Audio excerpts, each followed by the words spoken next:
This is a video lesson on arrows used in chemistry. We use many arrows for many different purposes, and this will help you with getting familiar with their use.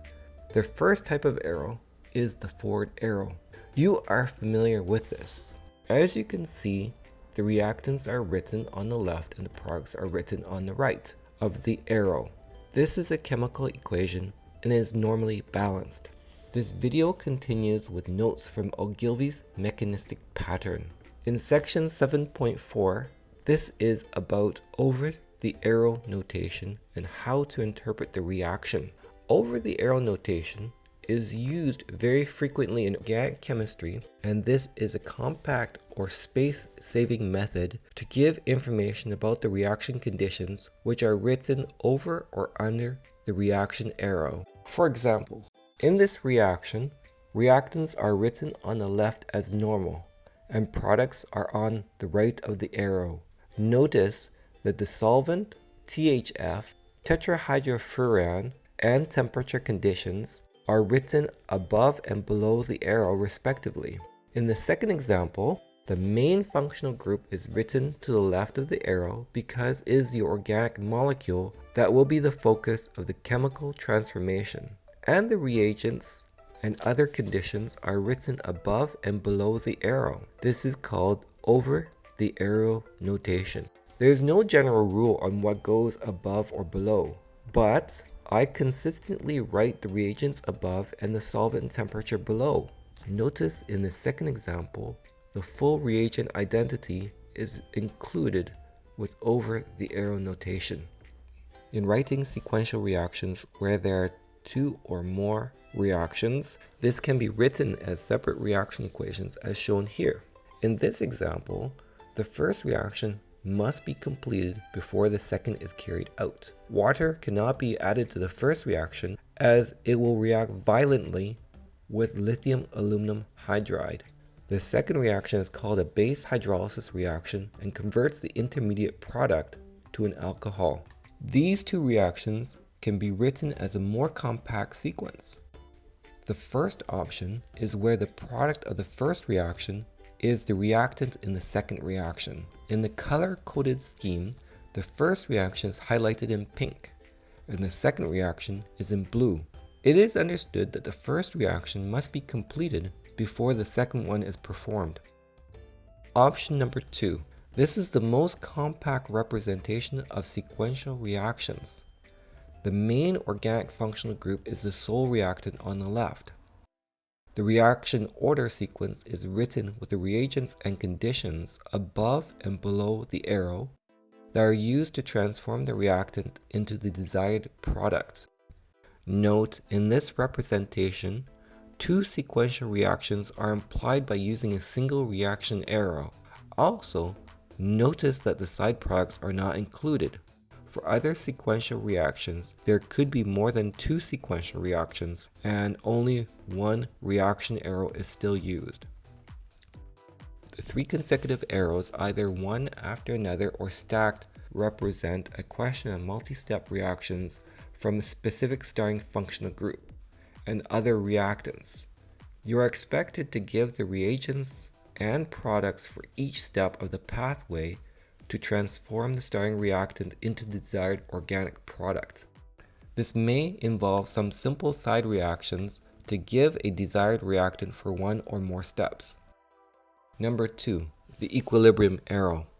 This shows that the reaction is reversible and the rate of the forward reaction and the rate of the reverse reaction are equal. There is no net change in the concentration of the reactants or the products, but there continues to be a dynamic exchange of species.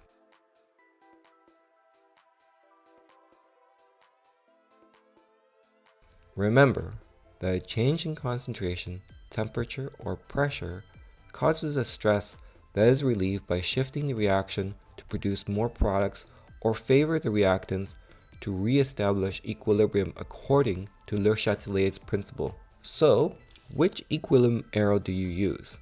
It really doesn't matter, because in 1884, Jacobus von Hoff introduced the opposite pointing straight arrows with full arrowheads This was replaced by Marshall in 1902 with opposite pointing straight arrows with singly barbed arrowheads.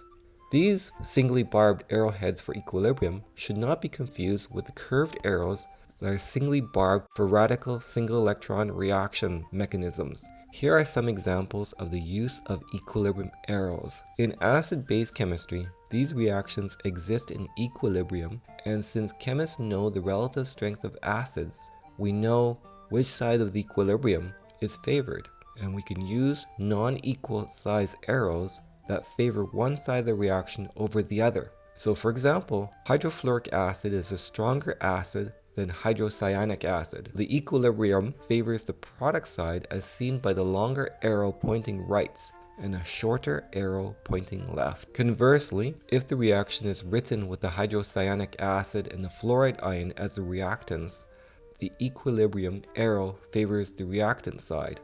The meaning of this is that very little product is formed. The other example is conformational stability. This is in chapter 3 of Ogilvy's mechanistic pattern, and as you can see, the equilibrium favors the conformer that is more stable. Having the methyl group in the axial position increases the energy of the molecule due to steric interactions between the large methyl group and the hydrogens that are axial. This is called a 1,3 diaxial interaction. It's a steric interaction that destabilizes the molecule. More detail will be offered in a video on conformers. The reverse reaction can also be written, and now the equilibrium arrow favors the reactant or the left side. Number 3. Dipole moment arrow. This is often referred to as a vector arrow. The arrow has a full arrowhead and a perpendicular line close to the tail end. This is an arrow that is placed parallel to a bond between two atoms that are different and points at the more electronegative atom to show the direction of electron density. In this example of carbon dioxide, the arrows are pointing opposite with equal magnitude. The net sum of these vector arrows is that they cancel, and there is no net dipole moment, and so carbon dioxide is a non-polar molecule.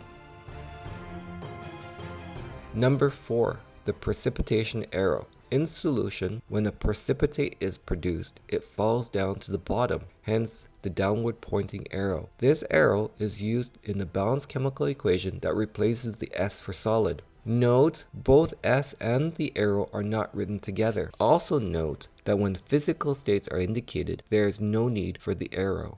Number 5. The gas evolution arrow. When gas is evolved in a reaction, the gas produced is less dense than air and it floats up, hence the upward pointing arrow. This symbol replaces G for gas. If physical states are indicated, then there is no need for this arrow.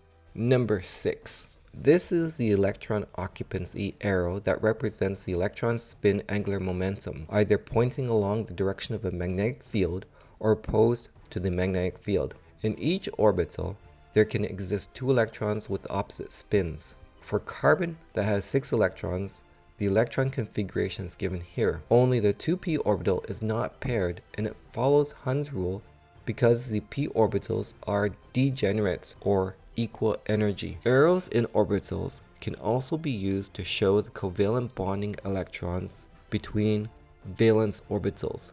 In this diagram, this is an example of covalent bonding in ethene. On the left is a sigma framework where this involves only the sigma bonding electrons that lie along the internuclear axis. For example, the carbon-to-carbon bond is the result of an sp2 carbon to sp2 carbon orbital overlap, and each of these orbitals contribute 1 electron to form the bond.